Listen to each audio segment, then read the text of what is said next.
It'll be different for sure. We just hope to get to a game. There's so many games being postponed or canceled around the country, and yet I really believe this is the way it's going to be every week of the next 3 or 4 months. I really think we're going to go into every game possibility with the potential of being postponed. With the rosters is looking different. We just have to maintain the right attitude and adjust to whatever and do whatever we need to do to get games in. What is your timeline for a game week? Like if you have a Wednesday game, what's the latest test you can have, and when can that trigger be pulled where both teams say we don't have enough players? How close to game time can we get? Well, we'll test Wednesday morning. Yeah, we'll test actually today, and we'll test Wednesday morning. The rule by Big 12 is 3 tests in the week prior of a game. So you have to do 3 tests on non-consecutive days. So obviously that's spread out over a few days, but that last test generally comes if you're traveling on the road. It'll be probably the day before the game, and if you're playing a home game, it'll be the morning of. So. There's potential for cancellation or postponement right up to the morning of the game, because all those day of games will be the rapid response test where we learn within the hour after we take them if there's anyone positive. Thank you, Lon. Yep. We'll go to Bob Prisbillo next. Lon, when we think about opting out, I think a lot of people just thought about football, but I'm sure that pertains to basketball too. So is anyone opting out, and what were those conversations like? We talked a lot about that early and just making sure that they were aware that if anyone's uncomfortable for your safety or uncomfortable with the COVID going forward, uncomfortable with the travel, then you have the option to opt out without that having any bearing on future opportunity and all of that. So, but our guys, individual conversations, team conversations, no one even thought about it. They were all interested in playing. They all felt safe. I think OU has done a fantastic job, with the testing, with following the medical advice, doing the things that they need to do to keep our student athletes as safe as possible. And to this point, we've had good results. We'll go to Joe Bettner next. Lon, with having tests the morning of a game, how will that maybe affect travel? I'm curious if you could maybe give us a little insight to the logistics. I mean, like, are there going to be games where you're traveling to that arena the day of? Like, just having that knowledge that it could get canceled the day of the game? Absolutely, it's possible to be canceled the day of the game. That's just the way the year is going to be. Hopefully, that doesn't happen. But it may be us, it may be our opponent. Anyone that tests positive on the day of the game, certainly the guy that tests positive would be out, and then any contact tracing that comes back to sidelining anyone else that he's been in contact with over, the minimum, amount allowed, I guess. And again, the difficult part there is that each state is a little bit different. Each interpretation of the health departments is a little bit different. So the contact tracing is really pretty subjective at this point. But again, OU's done a great job of erring on the side of safety, and would imagine we'll continue to do that. Will there be any differences with travel arrangements this year as far as just like hotels, like and maybe like travel time that you guys are doing?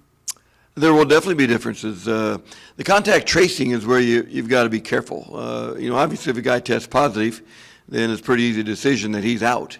But the contact tracing, when we go on the road, it may be that you have, you don't have a roommate where normally we would have. Again, it's going to vary a little bit when we travel, on the buses, on planes. You got to mask on all the time. You're not eating food during the time that you're traveling. You're just conscious of the distancing all the time, so that definitely is different when you're traveling. Usually you're thinking about, team bonding and doing things as a group and doing things together. And now, like, same with being a college student, it's not normal. You can't go hang out with your buddies. You can't go out, hang out with your friends. Now when you travel, even now when you're home with your roommates, we're talking about, staying in your separate rooms, not hanging together. When you are in the apartment complex making sure you're wearing a mask all the time. And, our guys to this point have done a pretty good job of all of that. Thanks, Lon. Yep. We'll go to Joey Helmer next. Yeah, Lon, just from a sheer preparation standpoint, given all the circumstances of this offseason, how ready are you guys as a team to get going here with the season? Like all teams in the country, guys are anxious to play someone else. Normally you've got a scrimmage and a couple of exhibition games, and when you're playing those, you're really looking forward to that. But now we're normally playing those the first week in November, and now here we are. Our first game will be the 25th of November, so we're about 3 weeks at least later than normal in starting. And given that they've been going against each other in one form or another since middle of July. They're ready to play someone else, and we need to play someone else to find out where we're at and what we need to continue to improve on. And we know that'll be a little bit of everything at this time of the year, but we'll find out how much in the different areas. We'll go back to Joe Bettner.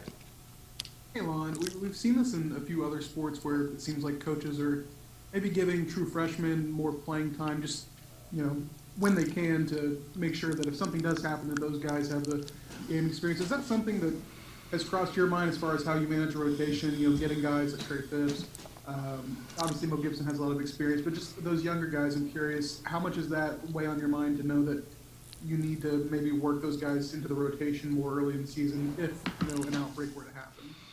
It does enter your mind because depth, would be important. Having a lot of people that can play minutes, so it's really come into our thinking with practice in playing guys at different positions, moving them around, having as much versatility as possible, because it may be a game where you got two big guys because of their contact in practice, or the two that are deemed out for that game. So maybe you got to play small that night.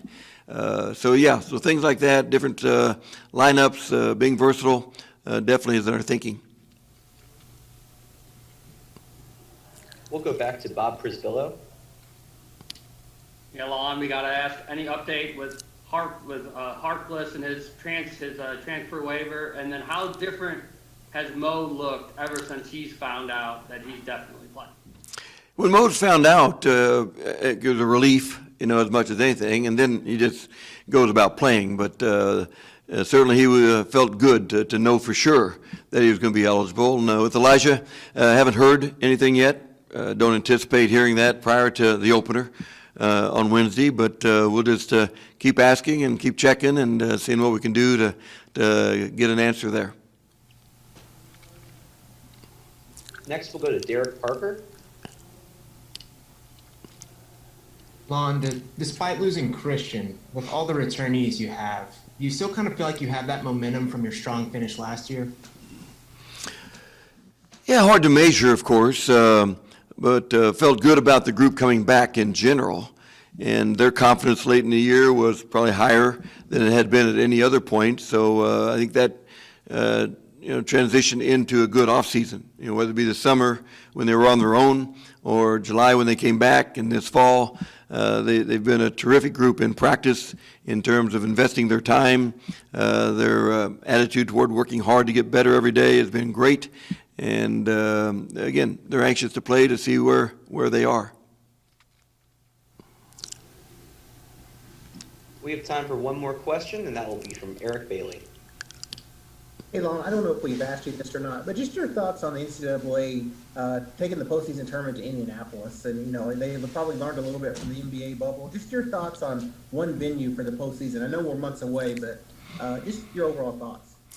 Yeah, it's a year when we've got to do whatever we got to do to give ourselves the best chance to have a postseason tournament. And if the people on the committee that have researched everything feels like the one site gives us a better opportunity to have an event, then absolutely, we'll, they're on that committee for a reason. Everyone's got their opinions, but not anyone that's not on the committee has the same information, has done the research, has put the time into it. So if those folks, they're on that committee for a reason, if they feel like that gives us the best chance to have a quality event in March Madness, then we understand, and we hope to have the opportunity to play in that event.